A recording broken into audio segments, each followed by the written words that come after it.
Bienvenidos al Salón de Actos de la Cámara Nacional de Comercio y Servicios del Uruguay, al seminario que se titula Ante el nuevo escenario regional y mundial, ¿cuál es la mejor estrategia de integración comercial para el Uruguay? Quisiera antes que nada darle la palabra al presidente de nuestra Cámara, el contador Marcelo Lombardi, para que ofrezca las palabras de apertura. Bueno, buenos días a todos. En nombre de la Cámara Nacional de Comercio y Servicios del Uruguay les doy la bienvenida a esta actividad que en la mañana de hoy denominamos ¿cuál es la mejor estrategia de integración comercial para Uruguay? Primero que nada quiero agradecerle muy especialmente al grupo de expertos que hoy nos acompañan. La verdad que es un gusto tener esta calidad de panelistas, dado que son máximos referentes en la materia en nuestro país, así que creo que todo lo que nos van a decir sin lugar a dudas va a ser muy rico. Cuando hace cosa de 2 meses comenzamos a planificar un evento de este tipo, la verdad que nunca nos imaginamos la sucesión de hechos que se podrían dar posteriormente. Fundamentalmente, en estas últimas 2 semanas hemos visto cómo se han desarrollado temas que están vinculados a esta materia. Y bueno, para citar algunos que por todos conocidos, porque son tapa de diarios en los últimos días, bueno, planteos de los socios del Mercosur de suba al arancel externo común, por un lado, acercamiento bilateral con Brasil, esto es fuera de lo que es el ámbito del Mercosur, las visitas que ha realizado el presidente Mujica con la presidenta Rousseff, la suspensión de Paraguay del bloque, forma poco elegante, un ingreso de Venezuela también al Mercosur en una forma, digamos, por lo pronto de dudosa legalidad, para manejarlo de alguna forma.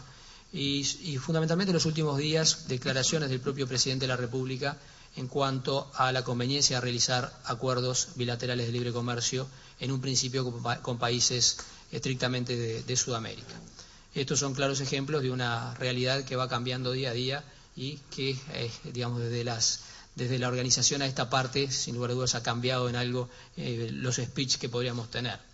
Hace unos días el doctor Piacenza me hace llegar unas declaraciones o unas transcripciones de algunas palabras que se dieran en oportunidad de una actividad que se desarrolló aquí mismo en la Cámara de Comercio en el año 2002 sobre una temática de este estilo, o sea, integración comercial e inserción internacional.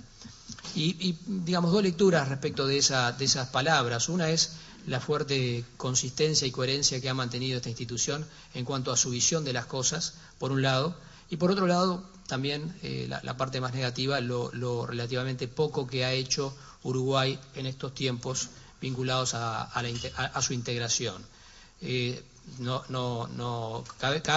Cabe reconocer de que desde el 2002 al 2012 Uruguay ha logrado disminuir, aunque sea parcialmente, su nivel de dependencia con socios de la región. De todas maneras, la importancia relativa que tienen fundamentalmente Brasil y Argentina en el comercio exterior, tanto en las exportaciones e incluso más en las importaciones, es muy relevante y ante situaciones de crisis claramente no tiene una, digamos, diversificación, una atomización de sus mercados que sea positiva en algún aspecto. Creemos que para todos hoy resulta bastante evidente, y algo que no se discute, es que un país de las dimensiones de Uruguay, un país con un mercado muy pequeño, un mercado interno muy pequeño del orden de los 3,5 millones de habitantes, no tiene otras posibilidades, digamos, de crecer en forma sustentable y de generar cambios cualitativos que no sea a través de una apertura al mundo. Y por lo tanto ese es el camino que naturalmente debe seguir Uruguay. Sobre las formas de seguir ese camino, en parte vamos a hablar en la mañana de hoy. Si Uruguay da la sensación de que tiene en cierta medida la propia obligación para con su gente de abrirse al mundo, porque eso es la manera que puede tener en cuanto a agregar valor, vender inteligencia, vender tecnología, vender justamente valor agregado de gente radicada aquí, y por lo tanto es una obligación abrirse al mundo. Ya esto no pasa desapercibido para muchos uruguayos. Pensemos todos aquellos que son exportadores de servicios donde en el año 2011 la exportación de servicios llegó a los 3.400 millones de dólares y esto es un 27% del total de exportaciones, que quiere decir que en aquellos sectores donde los niveles de restricción o los niveles de barreras que puedan existir son menores, los uruguayos los estamos aprovechando. ¿Cuánto más tendríamos para aprovechar si conseguimos las herramientas adecuadas para que el mercado de bienes también pueda tener un nivel de fluidez como el que puede tener el de servicios, que como decía tienen barreras significativamente más bajas? Si hacemos una breve síntesis y un breve análisis de coyuntura, digamos, sobre la situación de Uruguay y fundamentalmente cuáles pueden llegar a ser los caminos a seguir por nuestro país en lo sucesivo, podríamos identificar rápidamente tres. Puede haber más, pero por lo pronto identificamos tres.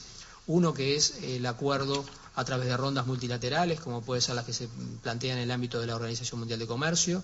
Y aquí vemos que en los últimos años, independientemente de los grandes esfuerzos que se han hecho, no han habido avances significativos y por lo tanto un mecanismo que para países del tamaño de Uruguay, con una capacidad de negociación relativamente menor, seguir un camino de esos sería el óptimo, pero lamentablemente en este aspecto vemos escasísimos avances en esta materia. Un segundo tipo de camino que se puede seguir es el que el gobierno uruguayo ha preferido manejar en los últimos tiempos, esto es procurar realizar acuerdos entre bloques comerciales, fundamentalmente en el ámbito del Mercosur y con otros bloques. El más nombrado ha sido la Unión Europea, pero también planteado en otros términos. Y a esto le vemos también algunas dificultades en términos de camino. Por un lado, la complejidad que implica la integración de mayor cantidad de países que cada uno tiene sus propios intereses a la interna de cada uno de los bloques.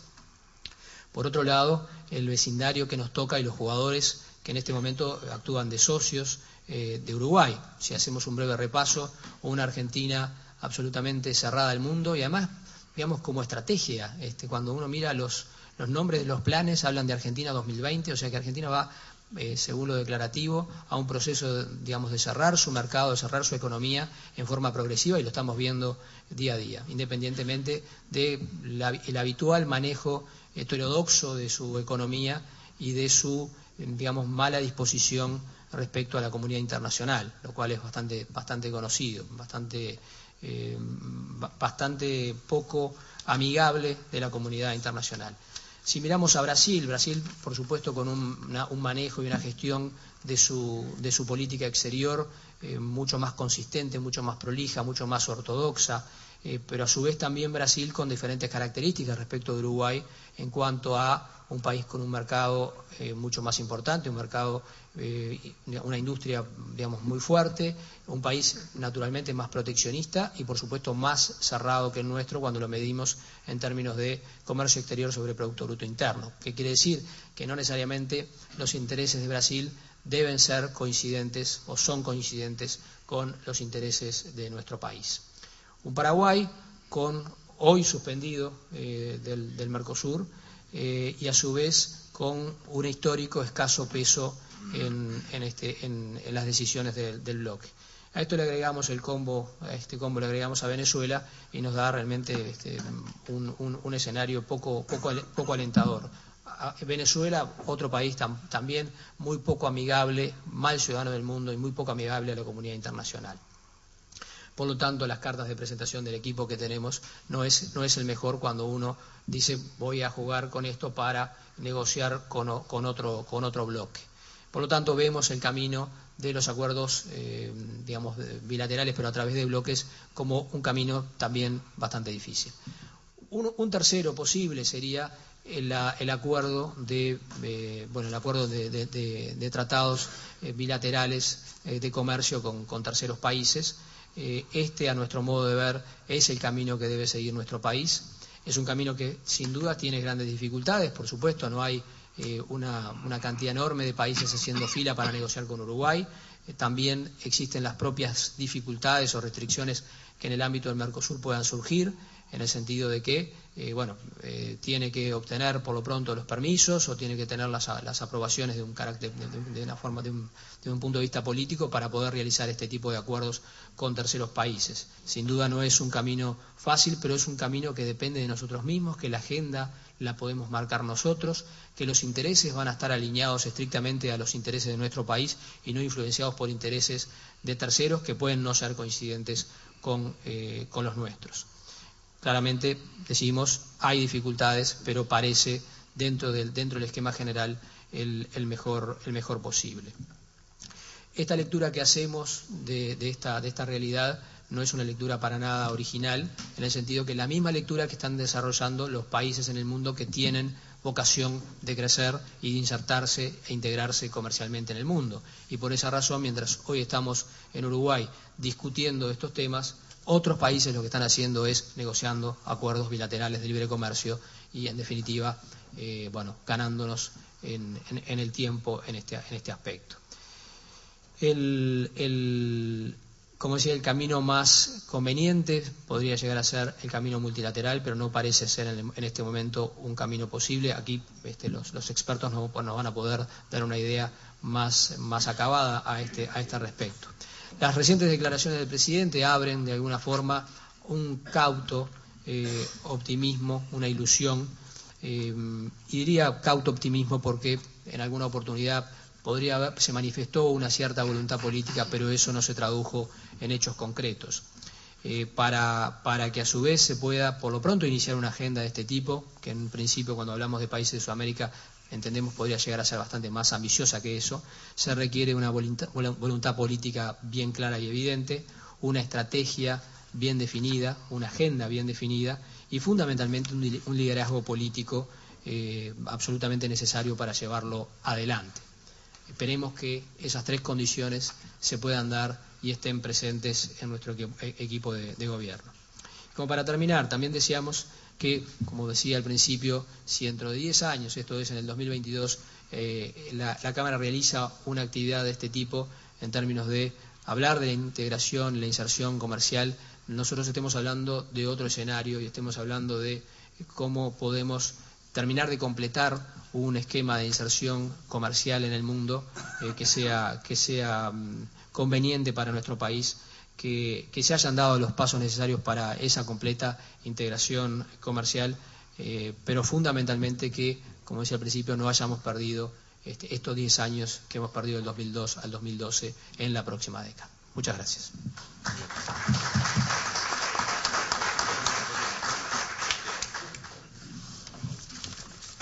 Muchas gracias, presidente.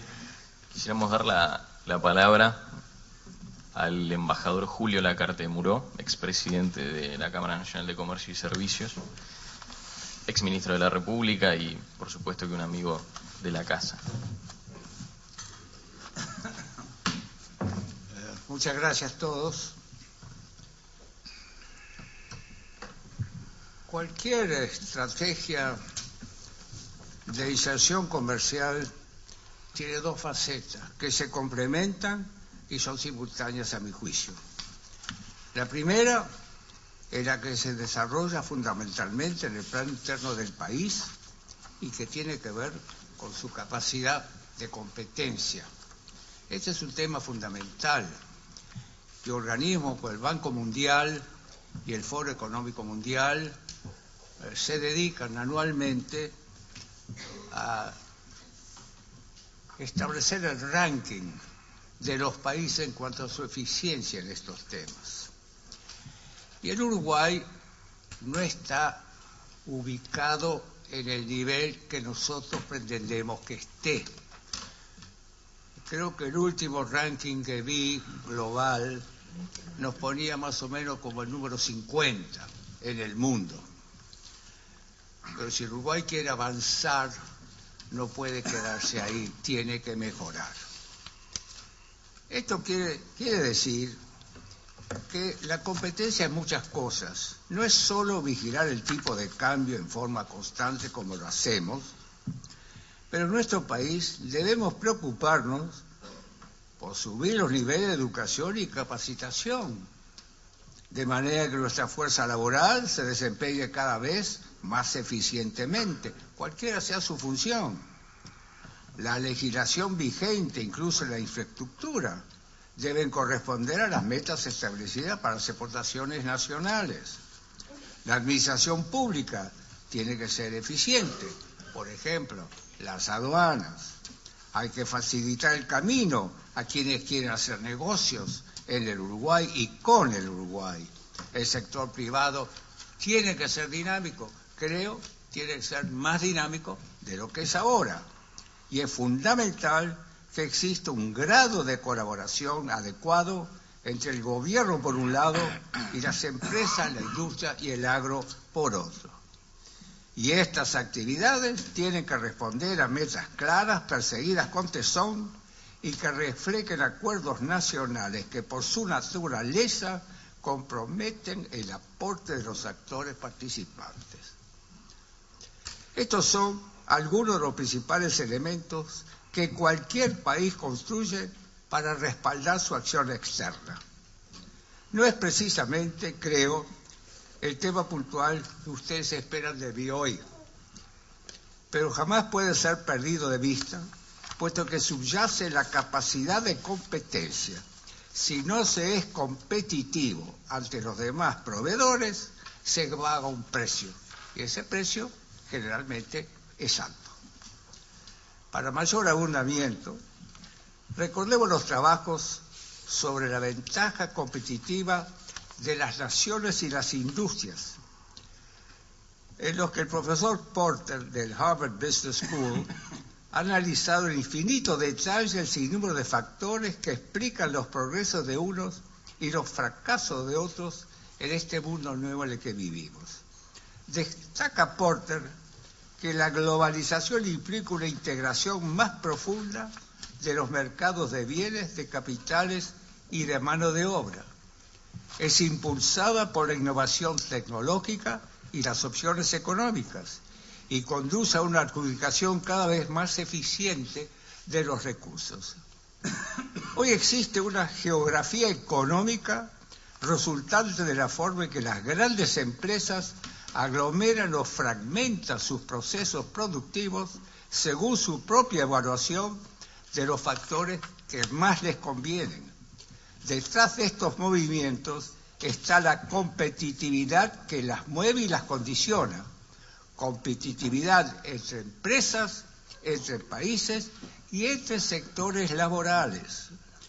Los trabajos de Porter se alejan del concepto de la ventaja comparativa clásica, porque abarcan la competitividad en todas sus facetas, con lo cual entra plenamente en el universo caleidoscópico que es el mundo globalizado actual. Porter inició sus servicios y sus investigaciones en el mundo de la industria. Recién al cabo de los años llegó a la conclusión de que la nación en su totalidad, por un lado, y el gobierno, por el otro, constituyen elementos insoslayables para comprender lo que es la auténtica competitividad. Comprobó que una y otra vez empresas nacionales surgen y triunfan en el mundo sin poder identificarse la razón esencial de ese éxito, y terminó por abrazar la opinión de que es el medio nacional el que en gran medida explica estos fenómenos, ese inmenso conglomerado nacional a que toda la nación aporta. Traigo a colación esta cita de Porter porque pone en evidencia la necesidad real de que los sectores oficial y privado caminen de unísono en buena armonía, si es que nuestro país ha de alcanzar sus metas sociales y económicas, y entre ellas las que nos convocan en el día de hoy. Aquí tenemos un área evidente para desarrollar una acción conjunta entre gobierno y empresa. Siguiente, en esta coyuntura que estamos viviendo, la inserción internacional de Uruguay en lo comercial no es fácil. La coyuntura internacional es mala. La causa fundamental es inicialmente la repercusión de la crisis de las hipotecas en Estados Unidos, que aún entorpece la plena recuperación de la economía americana, la principal del mundo. Eso dio lugar a un debilitamiento de las corrientes del comercio internacional. Fijémonos que después del colapso de 2009, el comercio mundial se incrementó en casi un 14%. Después solo aumentó un 5% el año pasado y este año aumenta 3,7% según la Organización Mundial de Comercio. Es decir, el comercio mundial se está aquietando. Sumémosle la total paralización de la ronda OA, que nos está mandando un mensaje muy claro. Después de 10 años de negociaciones, los gobiernos no se ponen de acuerdo prácticamente en nada. Todo está parado. Ha nacido al mismo tiempo un proteccionismo progresivo y que se disimula en lo posible, pero que existe, e incluso en nuestra subregión, como lo estamos viendo por la medida que toma Argentina en forma notoria y en Brasil también en forma un poco más discreta, pero ciertamente existe. A todo esto se suma la crisis del euro, que nos tiene en vilo día a día. Las cifras de desempleo en muchos países de Europa Occidental están generando reclamos de protección a la industria, la que también se traduce en medidas proteccionistas. Fíjense que en la eurozona la desocupación ya excede el 10%. Y además tenemos los pronósticos muy poco halagüeños para la economía de los países industrializados, en lo que resta de este año, para el año que viene y aún para después, particularmente en los países europeos principales, que hoy, como bien lo sabemos, están al filo de la recesión técnica. Este es el panorama mundial que todos conocemos. Y no nos podemos sorprender que genere incertidumbres y desaliente la liberalización de los intercambios. Entonces, como ya lo dije, en el mundo multilateral, la ronda Doha está paralizada por completo. No creo que nadie se atreva a vaticinar en qué puede desembocar, pero seguro es que nada ocurrirá hasta 2014. Y más aún, habría que ver qué concesiones de acceso a los mercados habría y cuáles beneficiarían a nuestras exportaciones. Aquí tenemos un fuerte signo de interrogación sin respuesta inmediata en el plano multilateral. Es decir, en la actualidad, por ahí no podemos esperar nada. Acercándonos a casa, comprobamos que por ahora en la subregión los índices económicos siguen siendo satisfactorios, aunque menos que hace un par de años. Crecemos, pero al ritmo más pausado que se impone precisamente el enlentecimiento que sigue su curso en Europa y Norteamérica. Y si somos precavidos, tendremos que tomar los recados que nos aconseja este panorama, en el que la bonanza vivida en el curso del último decenio tenderá a disolverse gradualmente. ¿Hasta qué punto? No lo podemos saber ahora. No diré nada de nuevo si digo que el Mercosur viene decepcionando seriamente al Uruguay y sería llover sobre mojado, insistir, por ejemplo, sobre la perforación del arancel externo común por parte de Brasil, merced al régimen especial que se le concedió para Manaus. O sea, que la mayor flexibilidad en materia arancelaria que brinda el Mercosur beneficia a la economía más fuerte de la agrupación. Recordemos que Manaus importa desde el mundo casi el doble que el Uruguay y que Manaus reprocesa y vende en Brasil sin pagar arancel externo común ni tener que superar barreras no arancelarias casi 30 veces más que las exportaciones uruguayas a nuestro vecino norteño. Nadie nos ha compensado este desequilibrio. O hablar de las muy modestas iniciativas del Mercosur en el plano de negociar TLCs importantes. Pequeños sí, importantes no. O los graves obstáculos que trancan hace tantos años el TLC con la Unión Europea. Y aquí hay un problema de los dos lados. Por un lado, Europa no desea comprometer la apertura de su mercado del sector agropecuario, mientras no pueda hacerlo en forma paralela con el cada vez más lejano cierre de la Ronda Doha. Y por el lado nuestro hay notorias resistencias, sobre todo en parte de nuestros dos grandes vecinos, a abrir más el mercado a la industria europea. Así que otro tema que está paralizado. La cuestión que siempre vuelve a plantearse es la de que el Uruguay pueda concertar TLCs por su cuenta. Para que ello ocurra, hay tres medios. El primero, que los demás miembros de Mercosur nos lo autoricen. En vista de los antecedentes conocidos del panorama político actual, esta fórmula, a mi juicio, no ha de tener andamiento en el futuro previsible. Ahí está la resolución 32 que nosotros mismos la votamos. Ello solo ocurriría si Argentina y Brasil cambiaran radicalmente la política que han seguido hasta ahora. Por ahora no hay indicio de que aquello va a ser. Otra opción es que Uruguay negocie convertirse en país asociado al Mercosur, como lo es Chile, o que Uruguay se retire del Mercosur. Estas últimas dos variantes implican llevar adelante negociaciones sumamente delicadas en las que los factores políticos seguramente venían a sumarse a la problemática económico-comercial. No concibo cómo se podría encarar cualquier negociación de esta entidad sin previamente haber concertado una posición nacional con el aporte del conjunto de las fuerzas políticas, empresariales y laborales, en las que habría que abarcar la multiplicidad de cuestiones que surgirían indefectiblemente en el eventual proceso negociador. Cambiar nuestra posición al Mercosur es un tema nacional, no es un tema partidario.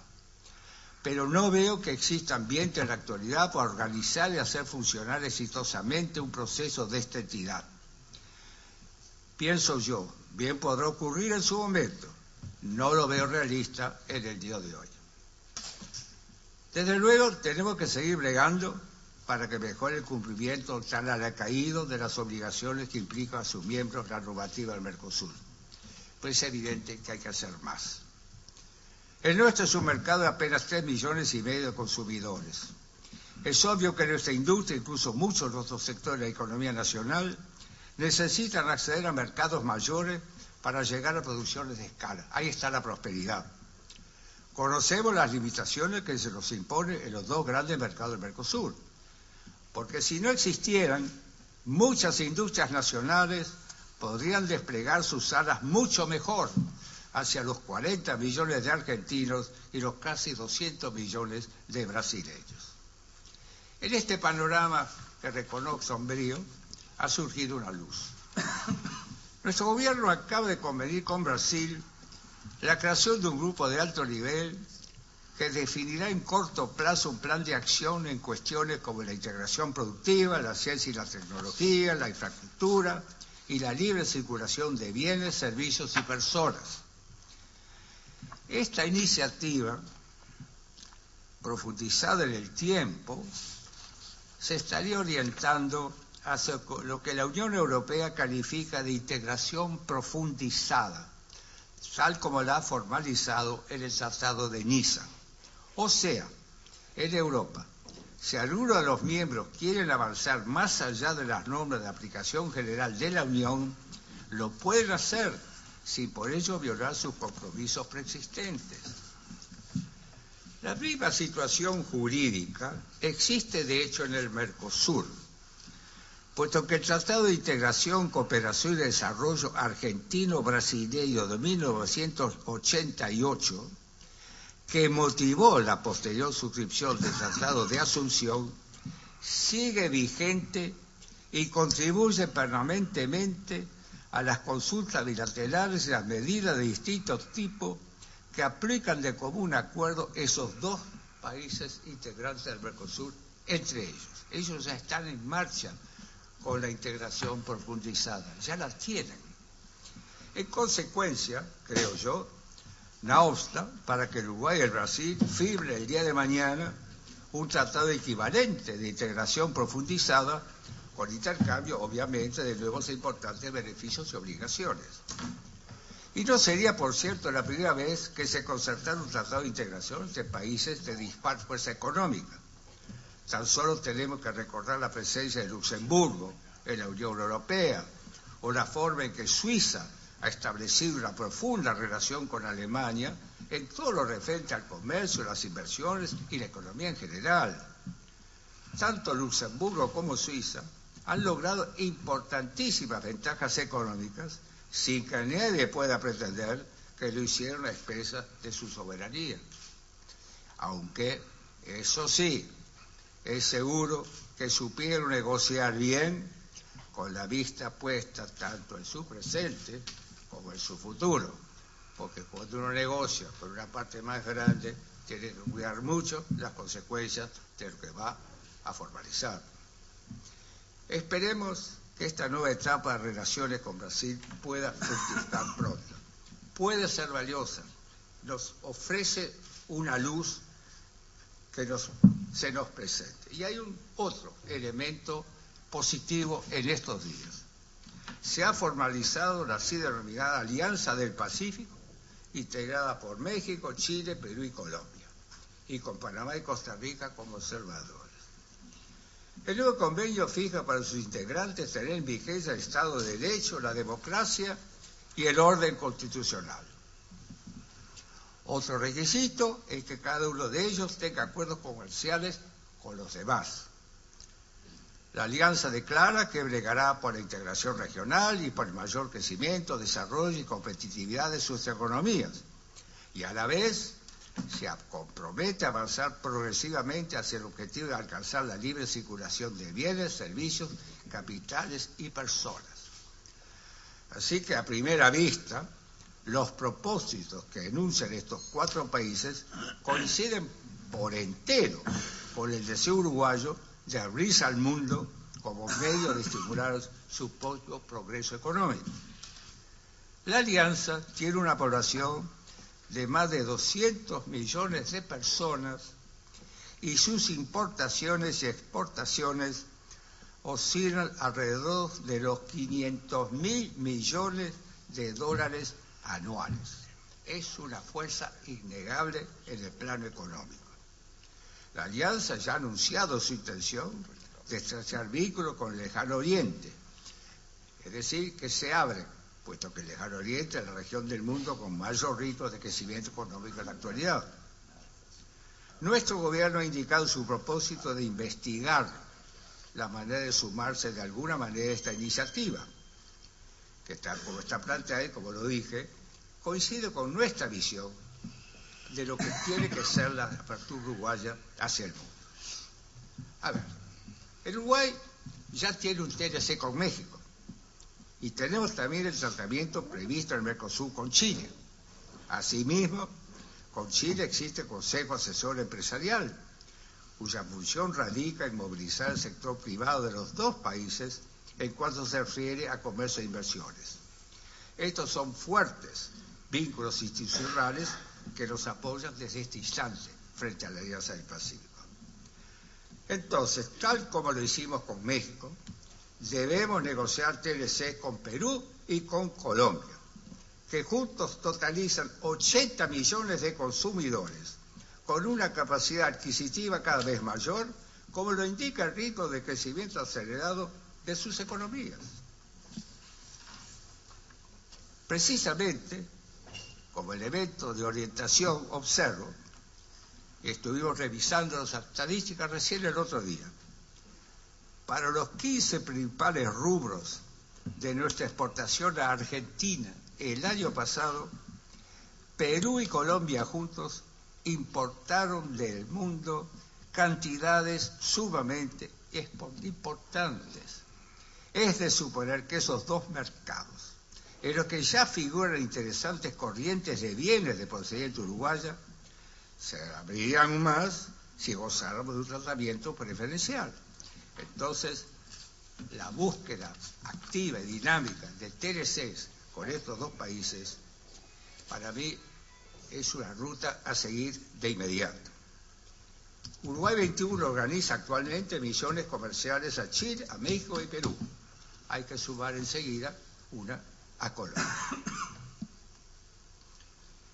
Sin apartar la vista para nada de la subregión a la que pertenecemos, ni dejar de prestarle la atención que merece, es claro que debemos y podemos emprender una campaña vigorosa, más fuerte que la que hemos conducido hasta ahora, hacia los mercados grandes y pequeños que contribuirán a diversificar y aumentar nuestra corriente exportadora. Aporto modestamente 3 ideas a nuestra reflexión en el día de hoy. El mejoramiento de nuestra capacidad de competencia a través de la cooperación público-privada, un intensificado y fuerte vínculo con Brasil y el acercamiento franco a la Alianza del Pacífico. Muchas gracias.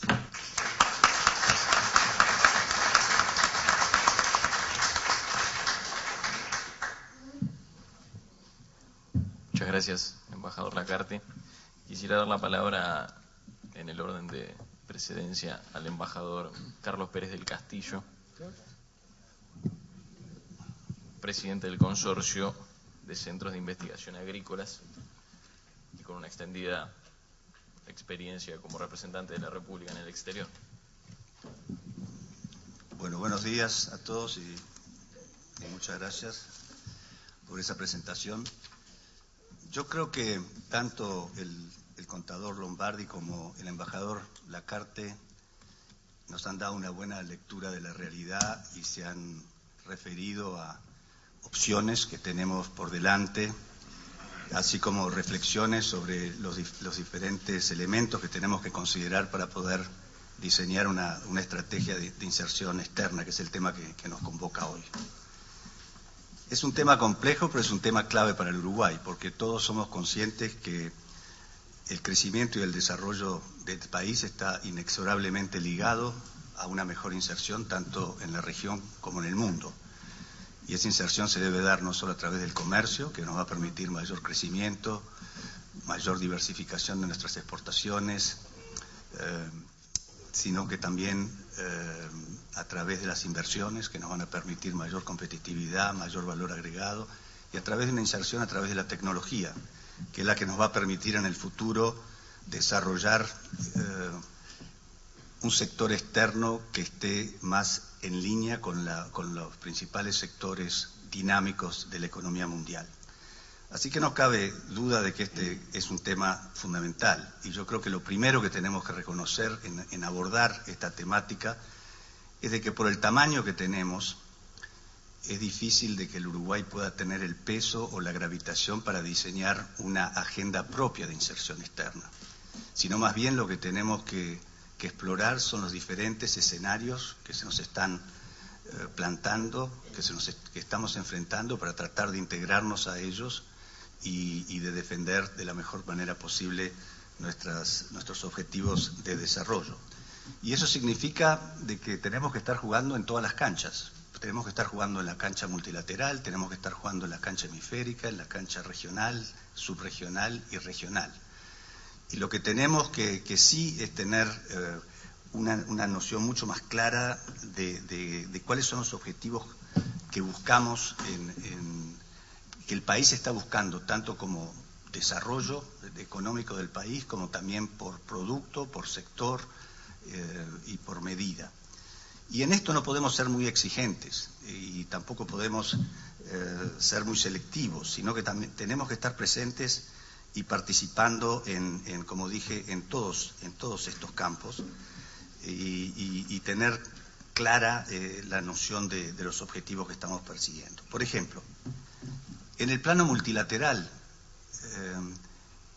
es en el único nivel donde vamos a poder solucionar algunos de nuestros problemas, como pueden ser los problemas de los subsidios a las exportaciones de otros países competidores o los problemas de apoyos domésticos a sus sectores agrícolas. Es solamente en el plano multilateral donde lo vamos a conseguir, porque los países que protegen su agricultura la van a negociar en un ámbito donde estén presentes otros países que protegen también su agricultura. No lo van a hacer en un ámbito bilateral, por ejemplo, con países como el Uruguay. En temas de acceso a los mercados es muy posible que tengamos mayores posibilidades de acceso tanto para bienes como servicios y inversiones en un marco bilateral que en un marco multilateral.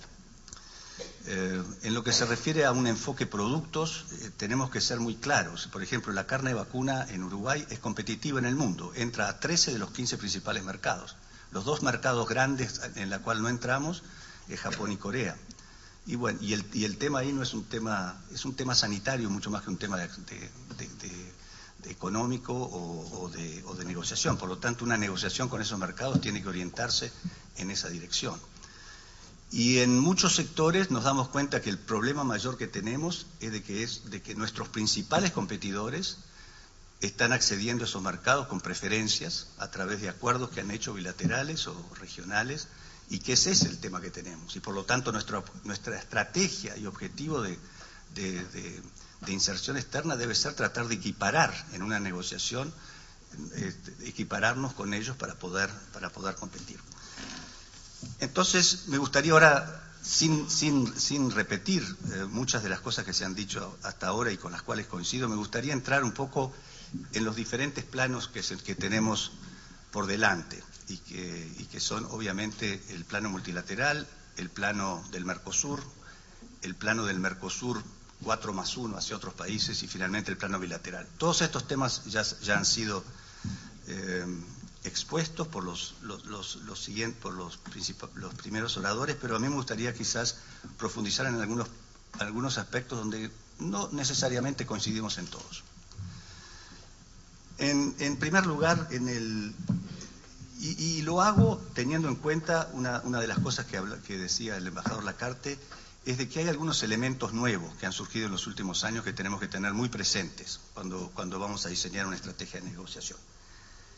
El primero, y como ya ha sido manifestado, es la crisis económica financiera que tenemos en estos momentos a nivel mundial, una baja de la demanda internacional que va